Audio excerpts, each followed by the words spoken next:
देखिए we are studying thermal expansion of solid. Suppose एक solid body है, तो जनरली हम ऐसे ड्रॉ करते हैं, हम इमेजिन कर रहे हैं कुछ मॉलिक्यूल्स हैं और इन मॉलिक्यूल्स के बीच इंटरमॉलिक्यूलर स्ट्रेंथ है। इस वजह से सॉलिड का वॉल्यूम भी फिक्स है और शेप भी फिक्स है। लेकिन एग्जैक्टली ऐसा होता नहीं, ये इसके मॉलिक्यूल्स वाइब्रेट करते हैं।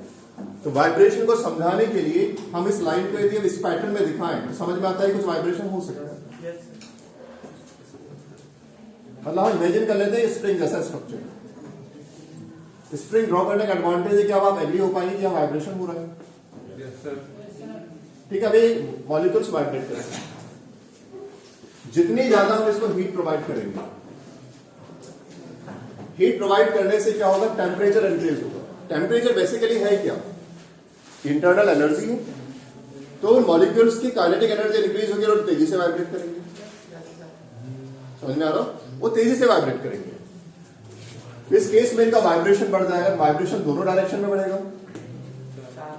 तो मीन तो वही रहेगा। अगर मान लीजिए पहले कोई मॉलिक्यूल ऐसे वाइब्रेट करता था तब भी मीन यहां था, आपके मॉलिक्यूल ज्यादा वाइब्रेट कर रहा है तब भी तो मीन वही होगा। तो फिर लेंथ क्यों इंक्रीज हो जाती है या एरिया क्यों इंक्रीज हो जाता है? कल मैंने इसी टॉपिक पे रुका हुआ था। अगर दोनों ही साइड में वाइब्रेशन सेम हो रहा है तो फिर किसी भी मेटल रॉड को हीट देने पर उसकी लेंथ इंक्रीज क्यों हो जाती है? क्योंकि मेन पोजीशन तो सेम होना चाहिए, राइट? लेकिन ऐसा एक्चुअली होता नहीं। ये चीज डायरेक्टली आपके सिलेबस में नहीं, कल नॉलेज के लिए दे रहा हूं। समझ लें, मान लीजिए मैं एक ग्राफ ड्रॉ करूं, यहां मैं इसको R से डिनोट कर रहा हूं, डिस्टेंस, इंटरमॉलिक्यूलर डिस्टेंस, और Y एक्सिस में मैं एनर्जी दिखा रहा हूं, बेसिकली पोटेंशियल एनर्जी, इसको मैं ER बोल दूंगा। इस केस में जो ग्राफ बनता है वो ग्राफ कुछ ऐसा बनता है।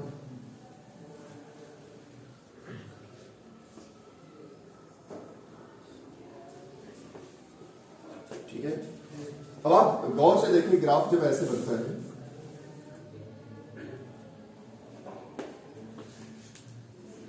ये कुछ ऐसा होता है। यहां जो आपका इक्विलिब्रियम दिख रहा है ये R है, मतलब इंटरमॉलिक्यूलर स्पेस। मतलब जैसे जैसे आप जाएंगे इंटरमॉलिक्यूलर स्पेस बढ़ता है। लोवेस्ट एनर्जी जहां पे होती है, ये रहा इसका इक्विलिब्रियम, इनके वाइब्रेट करने का जो इक्विलिब्रियम है यहां पर होगा। इसमें चेंजेस आते हैं, तो आप देखें जैसे जैसे ग्राफ में हम मूव कर रहे हैं, टेम्परेचर इंक्रीज हो रहा है, एनर्जी इंक्रीज हो रही है। इसका मीन यहां था, इसका मीन आप देखें थोड़ा सा यहां शिफ्ट हो गया। यहां पर मीन कहां जाएगा इस लाइन का, इन दोनों पॉइंट्स के बीच का मीन कहां जाएगा, यहां पे। यहां पे मीन कहां शिफ्ट हो रहा है, इस साइड में। मतलब मीन किधर शिफ्ट हो रहा है, राइट डायरेक्शन में। राइट डायरेक्शन मतलब किसकी वैल्यू बढ़ रही है, आर की। आर की वैल्यू बढ़ रही है मतलब इंटरमॉलिक्यूलर स्पेस बढ़ रहा है। इंटरमॉलिक्यूलर स्पेस बढ़ रहा है तो किसी रॉड पे मैं हीट देता हूं उसका थोड़ा सा हाइट, सॉरी, लाइन बढ़ जाएगी। तो बिकॉज ऑफ इंटरमॉलिक्यूलर स्पेस में चेंजेस आते हैं, और इंटरमॉलिक्यूलर स्पेस में जो चेंजेस आ रहे हैं बिकॉज ऑफ जो थर्मल इक्विलिब्रियम था उससे थोड़ा सा हट जाता है। तो किसी भी रिजिड बॉडी के लिए, किसी भी सॉलिड के लिए इसकी वैल्यूज अलग अलग होगी। इसीलिए अलग अलग मेटल्स, कॉपर किया एक्सपेंशन कुछ और होगा तो सिल्वर का एक्सपेंशन कुछ होगा और ग्लास का एक्सपेंशन कुछ होगा। एल्यूमिनियम बहुत ज्यादा फैलता है और यदि ग्लास की रॉड को गर्म करेंगे बहुत कम फैलता है। फैलना मतलब एक्सपैंड में कम होता है। क्या ये डायरेक्टली रीजन नहीं है, हमें इससे कुछ प्राइमरी कैलकुलेशंस करनी है। तो आपकी जो नोट्स आएगी इसमें कुछ कोफिशिएंट्स के बारे में डिस्कशन होगा। ठीक है, एक कोफिशिएंट लेंथ से रिलेटेड होगा, एक कोफिशिएंट एरिया से रिलेटेड होगा और एक कोफिशिएंट वॉल्यूम से रिलेटेड होगा। ठीक है, तो इस प्रकार से थर्मल एक्सपेंशन इन सॉलिड हम तीन कैटेगरीज में डिवाइड कर सकते हैं। Thermal expansion in solid heading डाला था, 3 टाइप्स लिख लीजिए, बाकी नोट्स पाई जाएगी। Number 1 linear expansion. Linear expansion first heading डालेंगे, लीनियर एक्सपेंशन। सेकंड होगा superficial expansion, superficial expansion. And third होगा वॉल्यूम एक्सपेंशन, वॉल्यूम एक्सपेंशन। तो फर्स्ट डालते हैं लीनियर एक्सपेंशन। हम लीनियर एक्सपेंशन और ब्रैकेट में लिख लेना coefficient of linear expansion and coefficient of linear expansion. Coefficient of linear expansion. मान लीजिए आपके पास कोई मेटल की रॉड है,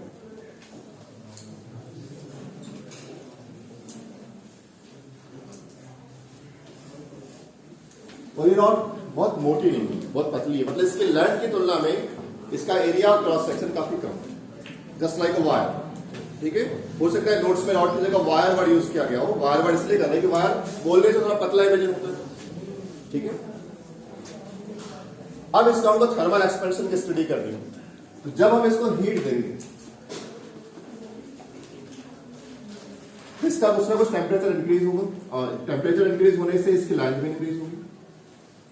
जब हम हीट देंगे तो टेम्परेचर इंक्रीज होगा, टेम्परेचर इंक्रीज होने से इनकी इंटरनल एनर्जी बढ़ेगी, राइट। दैट्स व्हाई उसमें एक्सपेंशन होगा, और इस रॉड की जो लेंथ है उसकी लेंथ बदल जाएगी, कुछ और हो जाएगी। डेफिनेटली इनिशियल लेंथ से फाइनल लेंथ कुछ ज्यादा होगी। अब मेरा क्वेश्चन है, मान लीजिए इस रॉड की लेंथ 4 सेंटीमीटर है। आंसर आप ही को देना है क्योंकि डेराइवेशन पर आप ही करेंगे। मान लीजिए इस रॉड की लेंथ 4 सेंटीमीटर है, मेरे पास एक और रॉड है, इसकी लेंथ 6 सेंटीमीटर।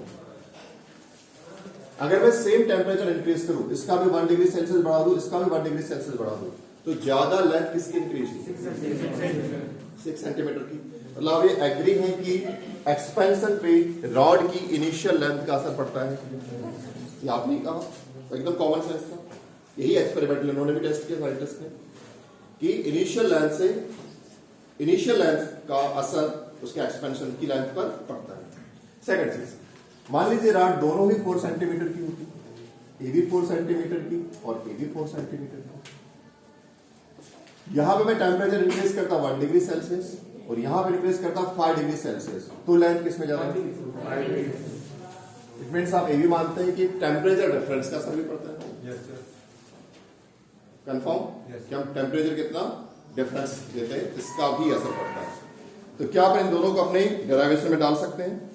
तो आपने हेडिंग क्या डाला है? Coefficient of linear expansion. तो नाउ ये जो coefficient of linear expansion it is denoted by alpha. ठीक है, इसके लिए हम जो सिंबल यूज करेंगे अपने नोट्स में, ऐसा स्टैंडर्ड नहीं कि हर जगह अल्फा होगा, यूनिवर्सल सिंबल नहीं होते, तो इसे हम डिनोट करेंगे अल्फा से। और मान लीजिए इसकी इनिशियल लेंथ, अच्छा टेम्परेचर हम 2 लेके चलते हैं। उसका रीजन ये है कि जो एक्सपेंशन होता है टेम्परेचर की किसी पर्टिकुलर रेंज के लिए वॉक करता है। मतलब आप जो भी पढ़ रहे हैं एक्सपेंशन एक लिमिटेड टेम्परेचर रेंज के लिए है, क्योंकि आप खुद सोचे अगर मैं टेम्परेचर रॉड का बढ़ा दूं और बहुत ज्यादा बढ़ा दूं तो रॉड तो मेल्ट हो जाएगी, काहेगा एक्सपेंशन। मतलब जो एक्सपेंशन का कॉन्सेप्ट है टेम्परेचर के लिमिटेड रेंज के लिए, हर टेम्परेचर पे ट्रुथ होगा या एकदम सही होगा ऐसा नहीं होगा। तो लिमिटेड टेम्परेचर पर ही एक्सपेंशन का कॉन्सेप्ट अप्लाई होगा, इसका ध्यान रखना। इसलिए हम डेरिवेशन के लिए मानते हैं कि मान लीजिए हमारे पास एक रॉड है, हम किस पे वर्क कर रहे हैं? कोफिशिएंट ऑफ लीनियर एक्सपेंशन को समझ रहे हैं। सपोज हमारे पास एक रॉड है, इस समय इसका टेम्परेचर है 0 डिग्री सेल्सियस और इस समय इसकी लेंथ है L0। कोई डाउट? एक रॉड है किस टेम्परेचर पे? 0 डिग्री सेल्सियस पे। लेंथ कितनी मानी इसकी मैंने? L0। अब इसका टेम्परेचर मैं इंक्रीज करता हूं और इसका टेम्परेचर मैंने 1 डिग्री बढ़ा दिया या T डिग्री बढ़ा दिया, T डिग्री सेल्सियस, तो क्या इसकी लेंथ में एक्सपेंशन होगा? Yes sir. तो T डिग्री सेल्सियस पे मान लो इसकी लेंथ होगी LT, इसको अपन L0 और LT ऐसे लिख लेते हैं। क्लियर है? L0 मतलब 0 डिग्री सेल्सियस पर लेंथ, इनिशियल लेंथ कह सकता हूं। LT मतलब T डिग्री सेल्सियस पर लेंथ, फाइनल लेंथ बोल सकता हूं। तो लेंथ में डिफरेंस कितना है? डिफरेंस इन लेंथ कितना होगा? Final length minus initial length, L T minus, तो कह सकते हैं इंक्रीज इन लेंथ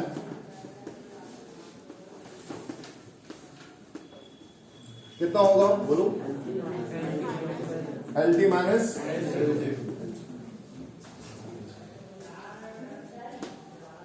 अच्छा अगर टेम्परेचर डिफरेंस निकालो, ये इंक्रीज इन लेंथ हो गया। अब दो चीजें हैं, ये जो लेंथ है मतलब ये जो कोफिशिएंट अल्फा है, ठीक है, ये दो चीजों पर डिपेंड करेगा, इनिशियल लेंथ पर और टेम्परेचर पर।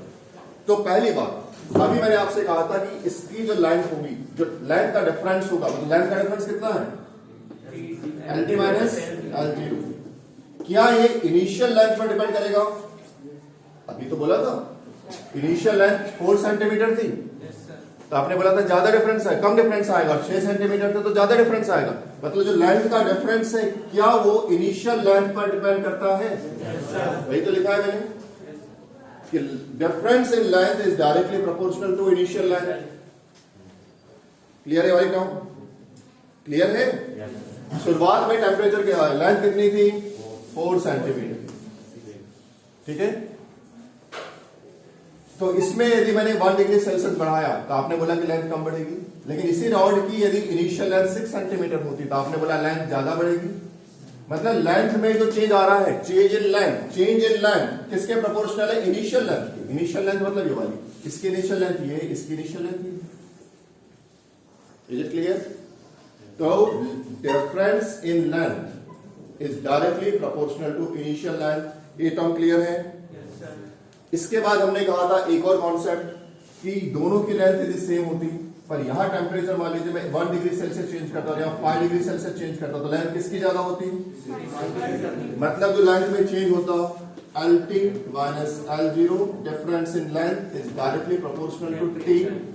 लिख सकता हूं? क्या दोनों को हम रिलेट कर सकते हैं? तो क्या हो जाएगा बोलो? L T minus L zero is directly proportional to L0 T. Got it? Yes sir. या इसको, अब ये जो प्रोपोर्शनलिटी है इसको यदि मुझे इक्वल टू में कन्वर्ट करना है, इक्वालिटी में कन्वर्ट करना है, तो एक कांस्टेंट लूंगा मैं, LT minus L0 equals to, यहां पे जो प्रोपोर्शनलिटी का कांस्टेंट है it is denoted by sigma. अब यहां पे देखना प्रोपोर्शनल और सिग्मा में अंतर होता है। हाँ, अल्फा L0 यहां पे alpha is the coefficient of linear expansion. Alpha is coefficient of linear expansion जो डिपेंड करता है रॉड के मटेरियल पर। तीन चीजें हो रही है, देखो, इनिशियल लेंथ ज्यादा, एक्सपेंशन ज्यादा, टेम्परेचर बढ़ाया ज्यादा, टेम्परेचर डिफरेंस ज्यादा, एक्सपेंशन ज्यादा। लेकिन तीसरा भी तो कॉन्सेप्ट है कि मटेरियल पे डिपेंड करेगा, एल्यूमिनियम ज्यादा फैलेगा, ग्लास कम फैलेगा, उसे कैसे मेंटेन करोगे? Coefficient of linear expansion. मतलब ये किस पे डिपेंड करेगा? मटेरियल पे। हमेशा ध्यान रखना, इसके पहले जैसे किया था कोफिशिएंट ऑफ रेस्टिट्यूशन, मटेरियल पे। समझ में आ रहा है? वही कॉन्सेप्ट चल रहा है फिजिक्स के लिए, देखोगे सिमेट्री पूरी, ये डिपेंड करेगा मटेरियल, और ये हर एक मटेरियल के लिए इसकी वैल्यू क्या होगी? अलग अलग। कोई डाउट यहां पे? तो अब अल्फा इक्वल्स टू मैं क्या लिख सकता हूं?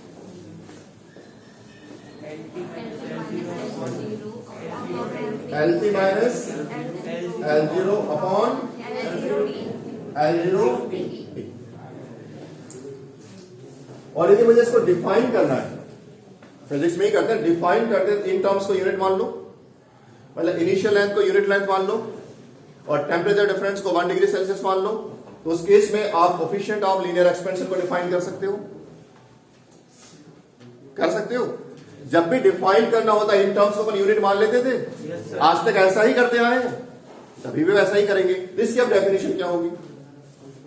अच्छा, पहले तो इसकी यूनिट कैलकुलेट करके बताओ। सबसे पहले इसकी यूनिट कैलकुलेट करके बताओ, कोई भी जल्दी से। कोफिशिएंट ऑफ लीनियर एक्सपेंशन की यूनिट क्या होगी? जल्दी।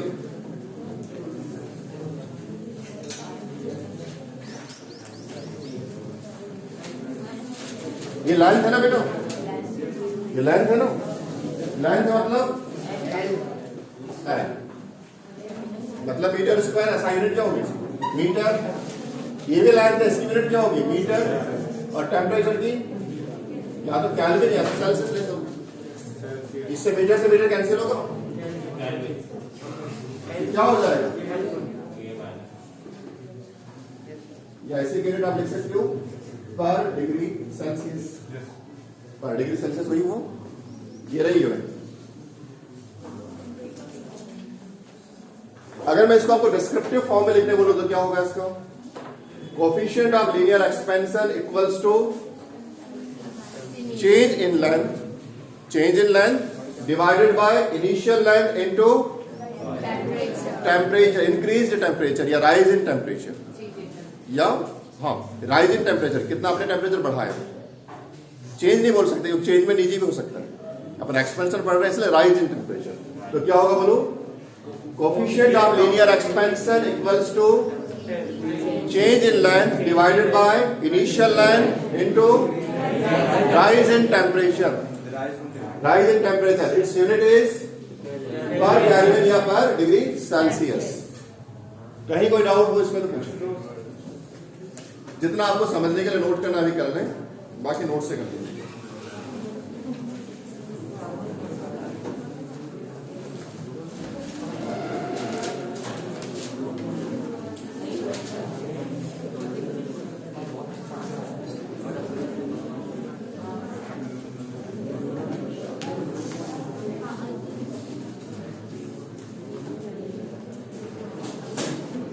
कंफर्मिंग। तो ये जो रिलेशन था, ये जो एक्सप्रेशन था, किसके लिए था? कोएफिशिएंट ऑफ लीनियर एक्सपेंशन के लिए।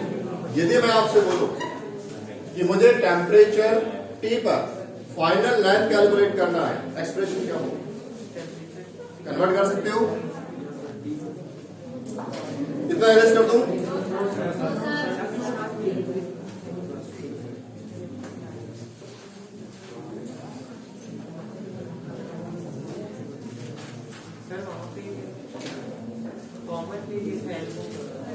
कहाँ पे बेटा?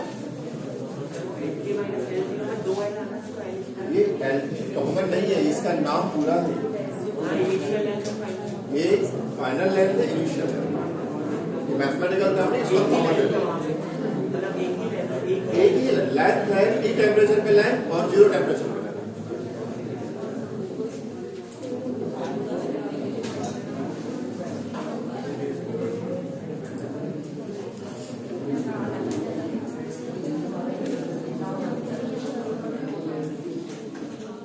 नीचे लिखो length of the rod at T degree Celsius.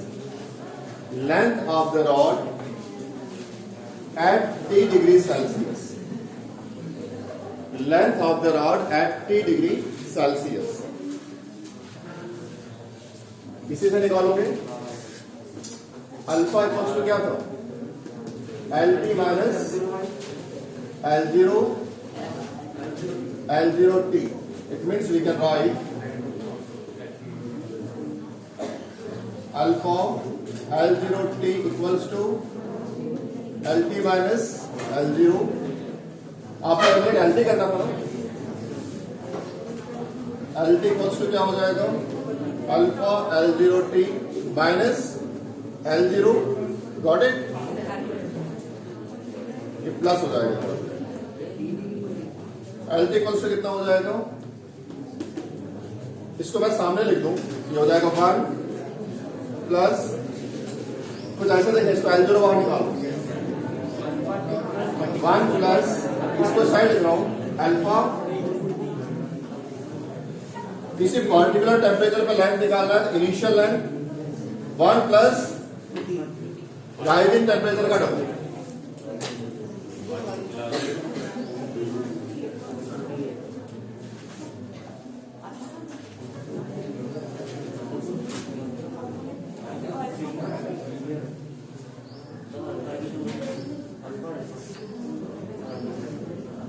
कौन सा वाला बेटा? हाँ, इसकी वैल्यू अलग अलग हो सकती, अलग अलग मटेरियल के लिए अलग अलग हो सकती।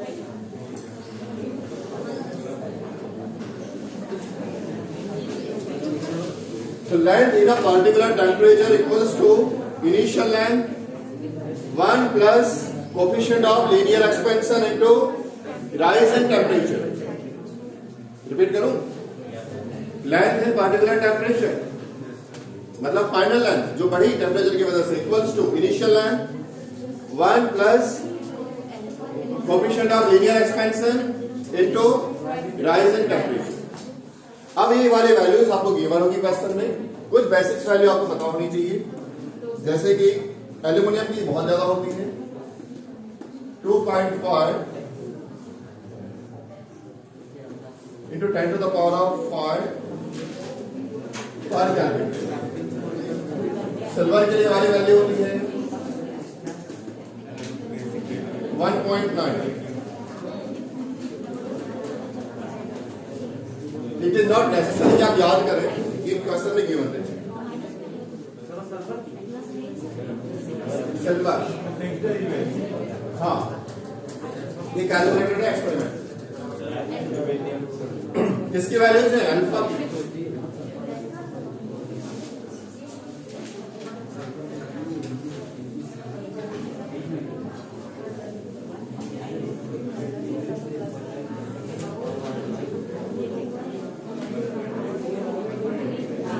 और ग्लास की सबसे कम होती है।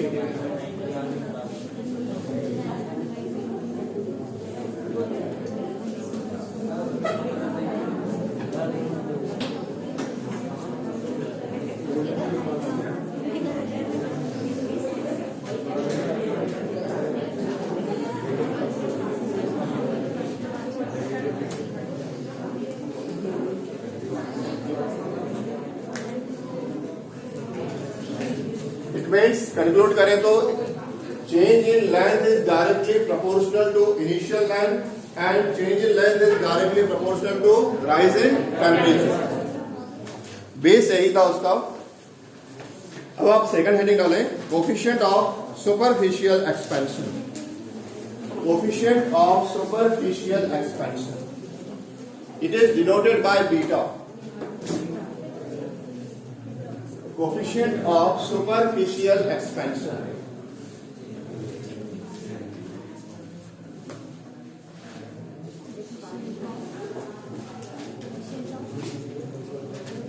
मान लीजिए पतली सी किसी मेटल की शीट है, एक मेटलिक शीट है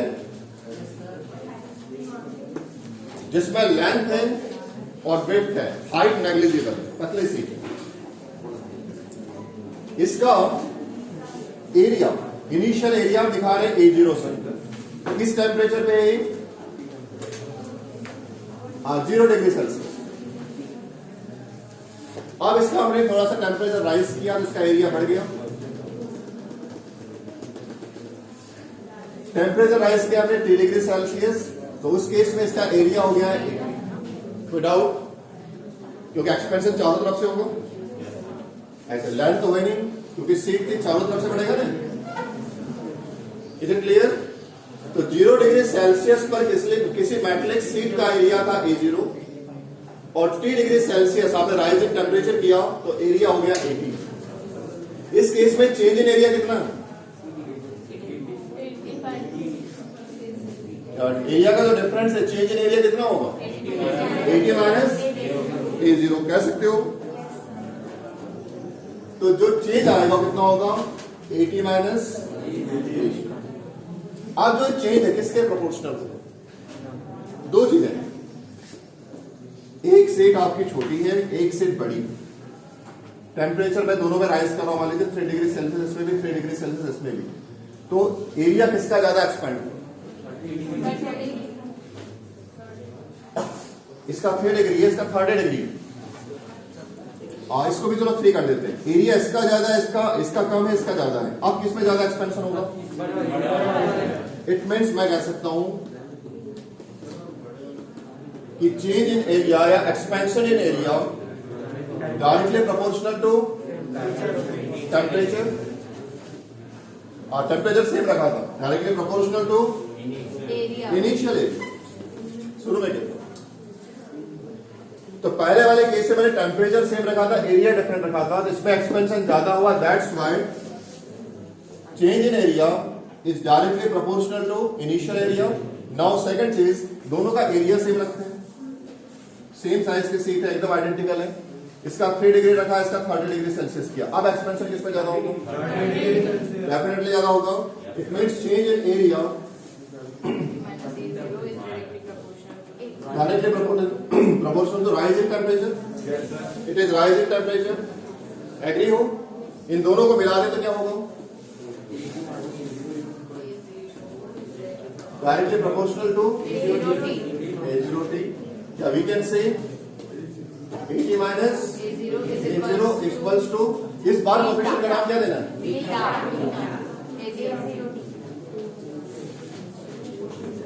That's why beta equals to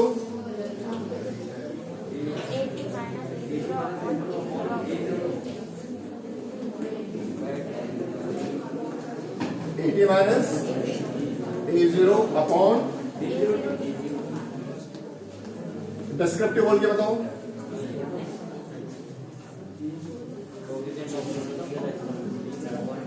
descriptive बोल के बताओ।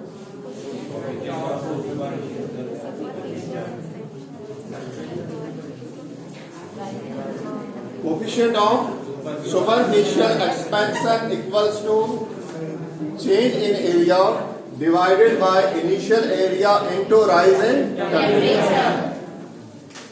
Confirm? एक नाम क्लियर है? Coefficient of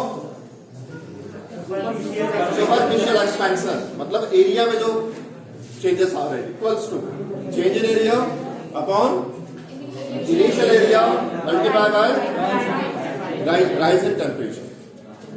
इसकी यूनिट क्या होगी?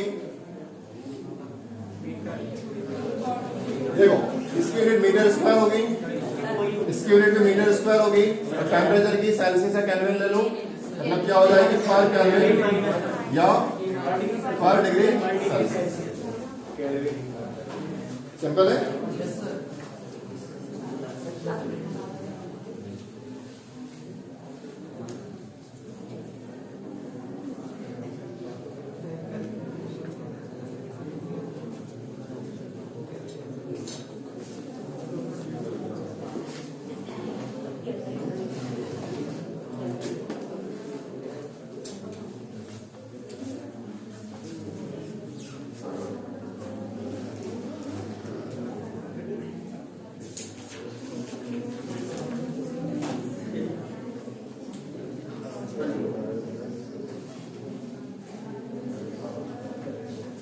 तो क्या आप एरिया T डिग्री सेल्सियस पर एरिया बता सकते हैं? फाइनल एरिया के लिए डेरिवेशन क्या होगा?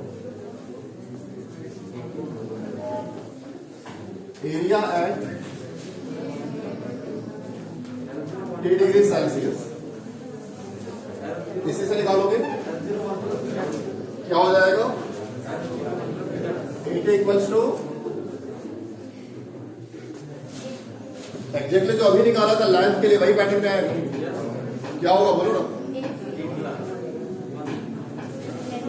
0 1 प्लस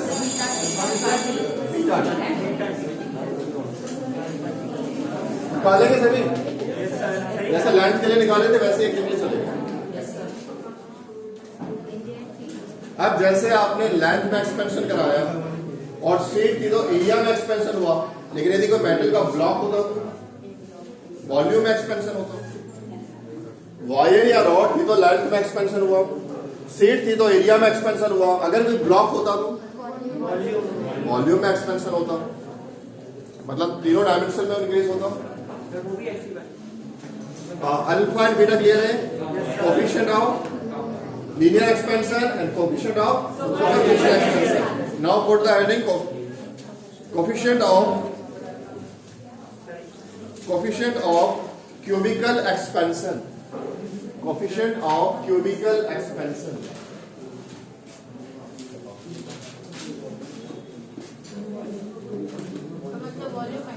हाँ, ब्रैकेट में लिख सकते हैं वॉल्यूम एक्सपेंशन, क्यूबिकल एक्सपेंशन या वॉल्यूम एक्सपेंशन।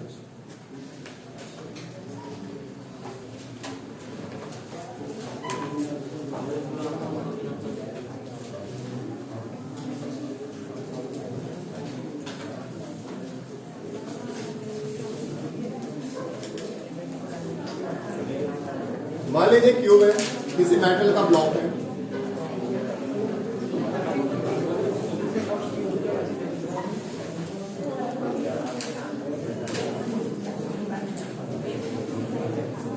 इसको आपने हीट दिया, इसका टेम्परेचर राइज हुआ, बिकॉज ऑफ टेम्परेचर राइज इसके वॉल्यूम में इंक्रीमेंट होगा। हम मान लेते हैं एट 0 डिग्री सेल्सियस इसका वॉल्यूम था V0 और एट 3 डिग्री सेल्सियस इसका वॉल्यूम था VT। तो वॉल्यूम में चेंज कितना आया? VT minus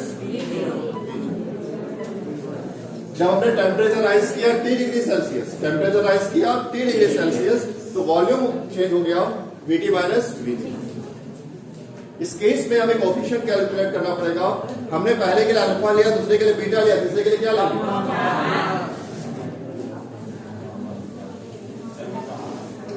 gamma means coefficient of cubicle expansion.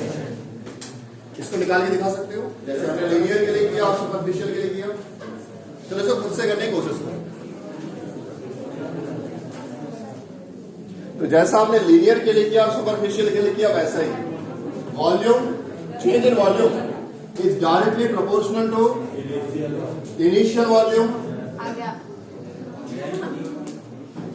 Initial volume और सेकंड होगा change in volume is directly proportional to rise in temperature.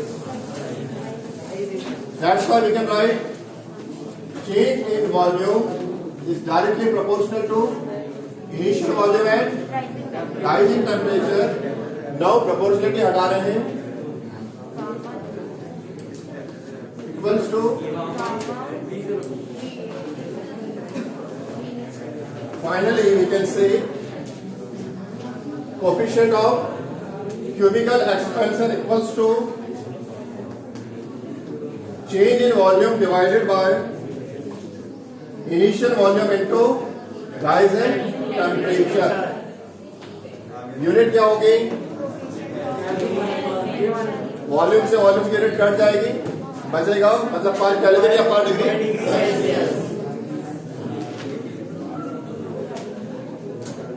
तो मुझे बताएं वॉल्यूम एट 3 डिग्री सेल्सियस कितना होगा? Very good. VT equals to V1 plus what is T? Rise in temperature. What is gamma? Coefficient of cubical. What is V0? VT volume in temperature T। Confirm तीनों coefficients? Alpha, beta, gamma. अब तीनों जो coefficients है इनके आपस में relation क्या होगा?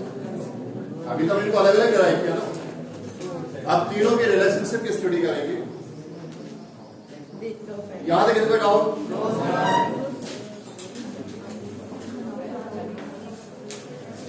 पुट करें रिलेशन बिटवीन, ये सारा नोट्स में आ जाएगा। नोट्स में relation between coefficient of linear expansion पूरा लिखना, क्योंकि क्लास में अभी सिंबल याद है, 2 दिन बाद सिंबल याद नहीं रहेंगे, इसलिए लिख लो descriptively. Relation between coefficient of linear expansion and coefficient of superficial expansion and coefficient of superficial expansion, coefficient of linear expansion and coefficient of superficial expansion।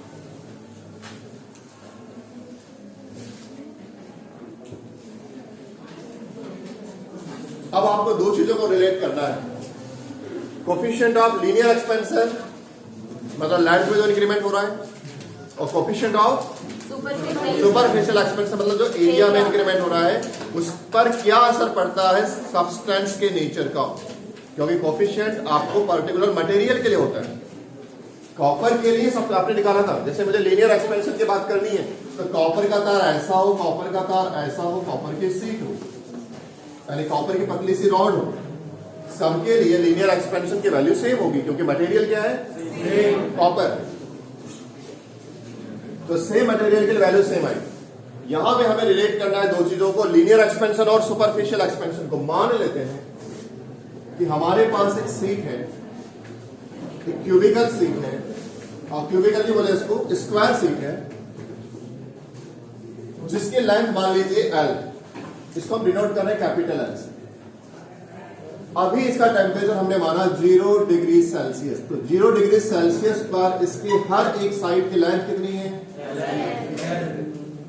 अब इसका हम टेम्परेचर राइज कर रहे हैं और इसका हमने टेम्परेचर को बढ़ा दिया। जब हमने इसको हीट दी, इसका टेम्परेचर राइज हुआ, इसमें एक्सपेंशन होगा, किसी एक साइड में होगा कि चारों साइड में होगा, इसके एक्सपेंशन को हम ऐसे दिखा रहे हैं। ध्यान देना, डायग्राम में बहुत बड़ा बना दिया, इतना एक्सपेंशन थोड़ी होता है, समझने के लिए ताकि हम ड्रॉ कर पाए। ध्यान रखना, ये जो एल है यहाँ पे, इसमें जितना चेंजेस आया है, जो एक्सपेंशन हुआ, इसके वैल्यू वालों स्मॉल एल है, मतलब बहुत छोटा सा चेंज होगा। डायग्राम में समझाने के लिए इतना बड़ा बनाया गया है। इस केस में इसकी नई लेंथ क्या होगी, एल प्लस एल, एग्री? इसकी नई लेंथ क्या होगी,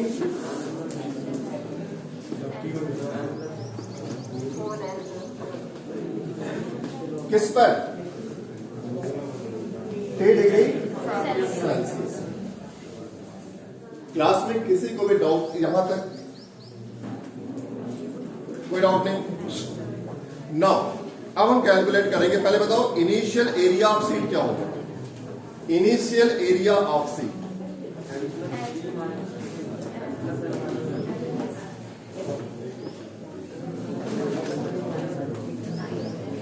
इसको डिनोट करते मान लो A0 से, क्या होगा, अरे किसी का एरिया कैसे निकालते हैं, स्क्वायर का एरिया क्या होता है, side square, L into L कितना हो जाएगा, L स्क्वायर। इनिशियल इतना एरिया इतना होगा, तो क्या फाइनल एरिया कैलकुलेट कर सकते हैं, फाइनल एरिया ऑफ सीट, मान लो उसका दिखा रहे हैं किस टेम्परेचर पे, 80, दिस वन A0, और ये जो नया बना है क्या है, 80, कितना होगा, L प्लस L का whole square, confirm? A plus B का होल स्क्वायर क्या होता है,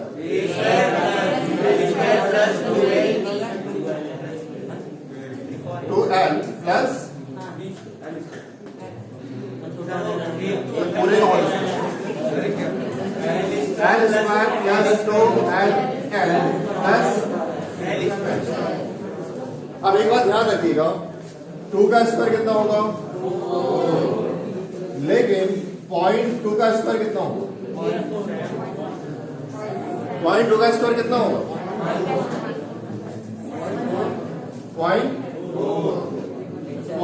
0.02 का स्क्वायर कितना होगा,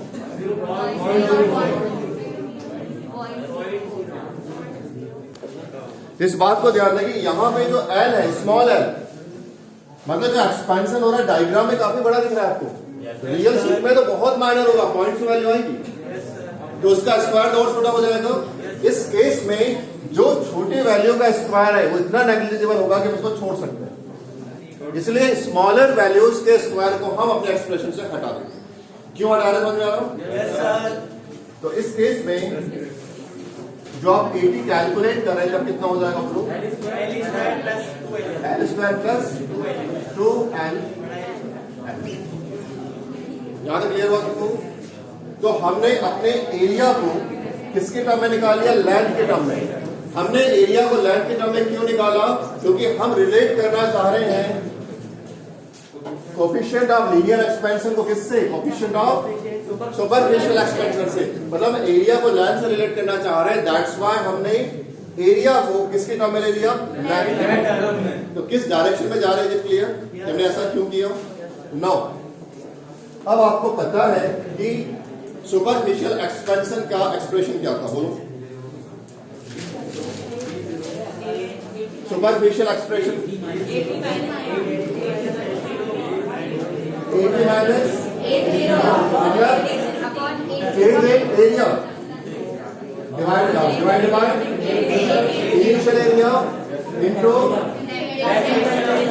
राइजिंग टेम्परेचर। अब आपके पास यहां पर A0 की वैल्यू रखी है और AT की भी वैल्यू रखी है, तो दोनों टर्मों को लेंथ में कन्वर्ट करेंगे तब तो हम रिलेट कर पाएंगे। इसलिए अब हम इस एरिया को लेंथ की टर्म में लिखने जा रहे हैं।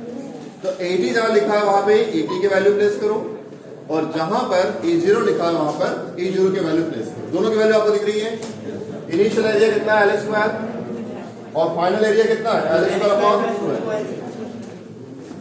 बीटा इक्वल्स टू कितना हो जाएगा AT कितना था L² minus 2LL minus L² divided by plus